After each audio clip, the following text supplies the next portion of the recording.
The strangest business decision I ever made started with a paper napkin and a single word written in blue ink. My name is Grant Harrison, and over the years I had learned to notice details most people ignored. Building companies from nothing had taught me that small clues often revealed bigger stories. That was why, on an ordinary Tuesday evening, something caught my attention in a crowded restaurant outside Boston. I had been sitting alone at table 15 for nearly an hour, reviewing notes before an early flight the next morning. The restaurant was busy, filled with families finishing dinner and office workers stopping by after long days. Waiters moved quickly between tables. Dishes clinked. Conversations blended into a steady hum. Nothing seemed unusual. Then I noticed a waitress standing near a service station on the far side of the room. She looked to be in her early 30s. Blonde hair tied back. Tired eyes. Professional smile.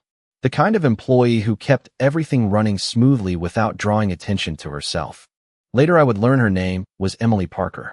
At that moment she was just another hardworking server trying to get through a shift.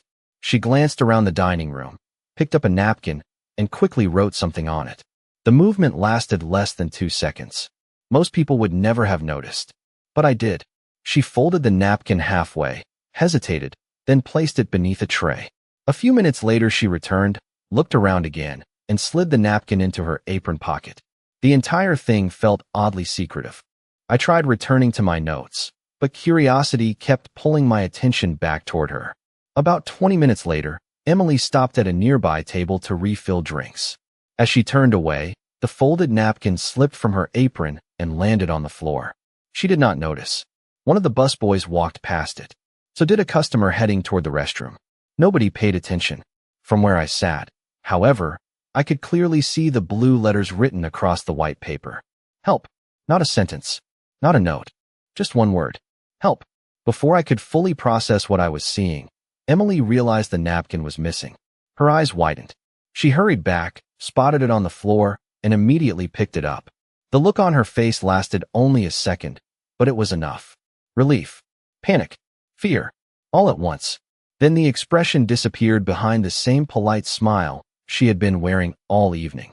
She tucked the napkin away and continued working as though nothing had happened. I watched her for the next several minutes. She greeted customers, delivered meals, cleared tables. Everything appeared normal. Yet now that I had seen that word, nothing felt normal anymore. Maybe there was a simple explanation. Maybe I had misunderstood. But one question refused to leave my mind. If nobody was supposed to see that message, then who had Emily been trying to reach? For the next 15 minutes, I tried convincing myself I was overreacting. Restaurants were stressful places. Employees scribbled notes on napkins all the time. Maybe the word meant nothing. Maybe it was part of some private joke or reminder. Yet every explanation I came up with felt weaker than the one thing I could not ignore. The look on Emily's face when she realized the napkin had fallen.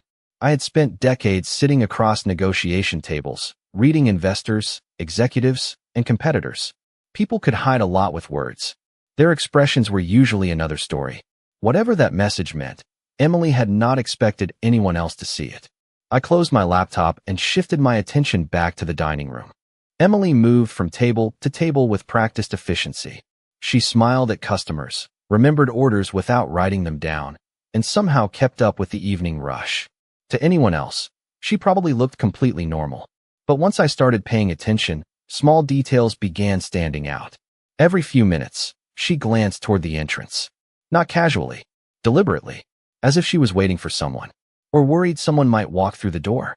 At one point, another server approached her and said something that made Emily laugh. The laugh lasted barely a second before her attention drifted back toward the entrance again. It was almost automatic. A habit. The kind people develop when something occupies their thoughts all day long. A manager stepped out from the kitchen and handed her a receipt. Emily thanked him politely, but I noticed her shoulders tense while reading it. Then she folded the paper and slipped it into her apron pocket beside the napkin. A few minutes later, she checked it again. Whatever was written there clearly mattered. Around 8 o'clock, the dinner rush began slowing down. Families left. Empty tables appeared throughout the restaurant. Emily stopped briefly at a service station to organize menus. As she worked, she pulled the napkin from her pocket. This time she unfolded it completely. I watched from across the room. She stared at the word for several seconds before quickly folding it again. It looked less like a message intended for someone else, and more like a reminder she could not stop thinking about. Then something unexpected happened. A customer near the front accidentally dropped a glass. The sound echoed through the restaurant. Most people barely reacted. Emily did. She jumped slightly and turned toward the noise with an expression that disappeared almost immediately. The reaction was small, but noticeable. When she realized nobody else seemed concerned, she forced another smile and continued working. By then, my instincts were impossible to ignore. Successful businesses were built by solving problems people failed to recognize. And every instinct I had developed over the years told me the same thing. Emily was carrying something heavy, and she was working very hard to make sure nobody noticed. The question was no longer whether something was wrong. The question was why she seemed determined to handle it completely alone. Most people think success comes from having all the answers. In reality, it comes from learning which questions refuse to leave you alone. By the time the restaurant began preparing to close, I knew I was not leaving without trying to understand what I had seen. The problem was that I had no legitimate reason to ask. Emily was a stranger. If I walked up and mentioned the napkin, I would probably embarrass her or make the situation worse. So instead, I did what I had done throughout my career whenever something did not make sense. I observed. Around 9 o'clock, the crowd had thinned considerably. Only a handful of customers remained. Emily continued working, but now that the pace had slowed, the strain she had been hiding became more visible. Twice she checked her phone. Twice she frowned at something on the screen before putting it away. A few minutes later, another employee asked if she wanted to leave early. Emily thanked her, but declined immediately. The answer came too quickly, as if she had already considered the possibility and rejected it long ago. Then another detail caught my attention. Near the register sat a small framed photograph. From where I was sitting, I could not make out the faces clearly, but I noticed Emily glanced toward it several times throughout the evening. Not in passing, deliberately. Every time she did, her expression softened for a moment before the worry returned. Eventually, curiosity overcame me. When she stopped by my table to refill my coffee, I decided to start with something simple. "Long day?" I asked. She smiled politely. "You could say that. You have been on your feet for hours. That comes with the job." The answer was friendly but careful. Professional. She was keeping the conversation safely on the surface. "Do you always work the shift?" I asked. "Most nights." "That sounds exhausting." She laughed softly. "Sometimes." For a brief moment, the smile seemed genuine. Then her phone vibrated again inside her apron pocket. The smile disappeared. She glanced down instinctively before forcing herself not to check it. That tiny hesitation told me more than any words could have. Whatever was waiting on that screen mattered. "Everything okay?" I asked. Emily looked back at me. For a second, I thought she might answer honestly. Instead, she nodded. "Just life." Then she excused herself and walked away. I watched her cross the room toward the service station. The moment she thought nobody was paying attention, she checked the message. Her shoulders slumped slightly. Not dramatically, just enough to reveal the weight she had been carrying all evening. Then she took a deep breath, straightened up, and returned to work. Most customers would never have noticed. But I did. And at that moment, I became certain of something. The word on that napkin had not been written impulsively. It had come from someone who felt trapped by a problem she could not solve alone. The question was whether she would ever allow anyone to help. By the time the restaurant officially closed, I had finished 3 cups of coffee and learned almost nothing concrete. What I had gained instead was a growing certainty that Emily was struggling with something she desperately wanted to hide. The remaining customers filtered out one by one until only employees remained. Chairs were stacked. Tables were wiped down. The familiar energy of a busy restaurant gave way to the quieter rhythm of closing time. I paid my bill but did not leave immediately. Part of me knew I should. Another part kept thinking about that single word on the napkin. As I stood near the entrance, Emily walked over carrying the receipt folder. "Thank you for staying with us tonight," she said politely. "We appreciate it." I smiled. "The service was excellent." "That is kind of you to say." For a moment, neither of us spoke. Then I made a decision. "Can I ask you something?" Her expression remained friendly, though I noticed a slight hesitation. "Sure. Are you doing okay?" The question caught her off guard. Not because it was intrusive, but because it was simple, genuine. For the first time all evening, she seemed unsure how to respond. Then the professional smile returned. I am fine. The answer came quickly. Too quickly. You do not have to tell me anything, I said. I just get the sense that you have a lot on your mind. Emily looked away briefly before meeting my eyes again. Everybody has something on their mind. That is true. And most people figure it out eventually. There was a finality to her tone, as though she wanted the conversation to end there. Yet something in her expression suggested she appreciated being asked, not because she planned to answer honestly, but because someone had noticed. Well, I said, for what it is worth, you seem like someone carrying more than most. A faint smile appeared. This time it looked real. You are very observant. Occupational hazard. She laughed softly. The sound lasted only a second before her phone vibrated again. Instinctively, she checked the screen. Whatever she saw drained the color from her face. The reaction disappeared almost immediately, but not before I noticed it. Emily locked the phone and slipped it away. I should finish closing, she said. Of course. As she turned to leave, something slipped from her apron pocket and landed near the counter. She did not realize it. By the time she disappeared into the kitchen, I had already recognized what it was. The folded napkin. The same one from earlier. For several seconds I stared at it where it rested on the floor. Finally, I bent down and picked it up. The blue letters were still there. Help. But this time I noticed something I had missed before. Along the edge of the napkin, partially hidden beneath a fold, another word had been written in much smaller letters. It was smudged and difficult to read. I unfolded the paper carefully. The word was not a name. It was not an address. It was a date.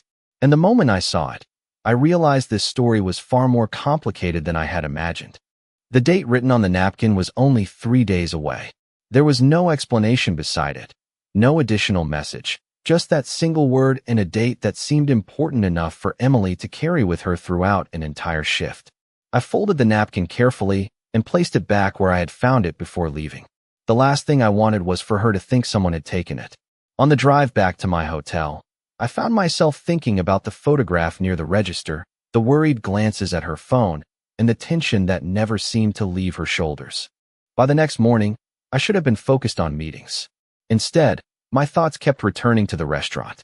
That afternoon, after finishing work earlier than expected, I drove back. The restaurant was quieter than the night before. Emily was there again. She looked just as professional and composed as always, but now that I knew what to look for, the strain seemed impossible to miss. I took a seat at table 15. When she recognized me, she appeared surprised. Back again, she asked with a small smile. The coffee must be better than I remembered. Either that or you are running a very effective marketing campaign. For the first time, she laughed without forcing it. As the afternoon passed, I noticed something different. Around 4 o'clock, a young boy entered the restaurant carrying a backpack almost as large as he was. The moment Emily saw him, everything about her changed. The worry softened. The tension eased. Her entire face lit up. The boy ran over and hugged her. Hi, Mom. Hey, buddy. Emily knelt beside him and brushed a strand of hair away from his forehead. How was school? Good. I got an A on my science project. The pride in her expression was immediate. I knew you would. Watching them together answered questions I had not even realized I was asking. This was Noah, the person at the center of whatever burden Emily was carrying. While she finished helping a customer, Noah sat at a nearby booth doing homework. A few minutes later, he glanced toward me and offered a polite wave. I waved back. Are you one of Mom's customers? He asked when Emily stepped away. I am. She works really hard. There was no complaint in his voice, just a simple statement of fact. I can tell, I replied. Noah nodded seriously. She says everything is going to be okay. The words lingered in my mind long after he returned to his homework. Everything is going to be okay. It sounded less like reassurance and more like something repeated every day. As the afternoon continued, I watched Emily balancing work and motherhood with remarkable grace. Yet beneath every smile remained the same question that had brought me back. What was happening in 3 days that had made her write that message in the first place? Over the next 2 days, I found more reasons to return than I cared to admit. At first I told myself I was simply curious. Then I convinced myself I was concerned. Eventually, I stopped pretending and accepted the truth. I genuinely wanted to know whether Emily and Noah were going to be okay. Each visit revealed a little more. Noah arrived after school almost every afternoon and waited quietly while his mother finished her shift. He spent his time reading, doing homework, or sketching designs in a worn notebook he carried everywhere. Emily checked on him constantly, even while juggling customers and orders. The bond between them was impossible to miss. One evening, I arrived earlier than usual and found Noah sitting alone at a booth. He was carefully drawing something with a pencil. When he noticed me, he smiled. "Hi, table 15. I laughed. "Is that my official name now? Mom says you come here a lot." "Fair observation." Noah slid the notebook across the table. Inside was a drawing of a small house with a front porch and a tree in the yard. It was detailed enough to surprise me. "That is impressive." His face brightened. "You think so?" "Absolutely. I designed it myself." He pointed to different sections of the drawing. "This would be my room. Mom could have a garden over here." Then his enthusiasm faded slightly. "Maybe someday." Something about those two words stayed with me. Maybe someday. Not when. Not soon. Someday. Later that evening, while Emily was helping another table, I noticed a stack of papers partially visible inside her work bag. One document had slipped out far enough for a bold heading to be visible. It appeared to be related to housing. Before I could read more, Emily quickly tucked it away. The movement was subtle but deliberate. Another clue. Another piece of a puzzle that still refused to come together. As closing time approached, Noah packed up his things and wandered over to the counter. "Mom," he said quietly, "is everything still okay for Friday?" Emily froze for a fraction of a second. "Of course it is." "Really?" Noah asked. "Really?" She smiled, but the smile did not quite reach her eyes. Noah seemed satisfied and returned to his notebook. I was not. Friday. The same day written on the napkin. The same date that had clearly been weighing on her mind for days. Whatever was happening, no one knew enough to worry about it too. After the restaurant emptied, Emily stopped by my table. "You know," she said, "most people do not keep coming back for the coffee. Maybe I enjoy the atmosphere. Maybe." She smiled. Then the smile faded. For a moment she looked tired. Not physically tired. Emotionally tired. Like someone who had spent months carrying a burden that grew heavier every day. "Emily," I said carefully, "if something is wrong, you do not have to handle it alone." She looked at me for several seconds. Long enough that I thought she might finally tell me the truth. Instead, she glanced toward Noah, lowered her eyes, and whispered, "I wish it were that simple." Friday arrived with a steady rain that turned the city gray. All week I had been thinking about that date written on the napkin, and by noon I had rearranged my schedule for the afternoon. I told myself it was because I wanted answers. Deep down, I knew it was because I was worried. When I arrived at the restaurant, the atmosphere felt different immediately.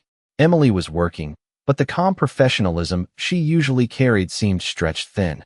She smiled at customers, took orders, and moved through the dining room as always. Yet there was an urgency in her movements that had not been there before. Noah sat quietly in his usual booth, but even he seemed more subdued than normal. Around 3 o'clock, the manager called Emily into the office. Through the glass window, I could see them talking. The conversation lasted less than 5 minutes. When she emerged, she was holding several papers. Her expression was composed, but only barely.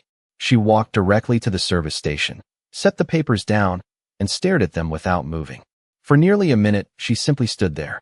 Then she folded the documents and slipped them into her bag. I knew this was the moment. If I waited any longer, whatever secret she was carrying would remain hidden. As her shift slowed, I approached the counter. "Emily." She looked up. The exhaustion in her eyes was impossible to miss. "Can we talk?" For a second, she seemed ready to refuse. Then she glanced toward Noah and nodded. We sat at a small table near the back of the restaurant. The rain tapped softly against the windows. Neither of us spoke immediately. Finally, I placed a folded napkin on the table between us. The same one I had found days earlier. Emily stared at it. Every bit of color drained from her face. "You saw it." It was not a question. "Yes." She closed her eyes briefly. I was hoping nobody had. "Emily, what is going on?" For several seconds, she looked down at her hands. When she finally spoke, her voice was barely above a whisper.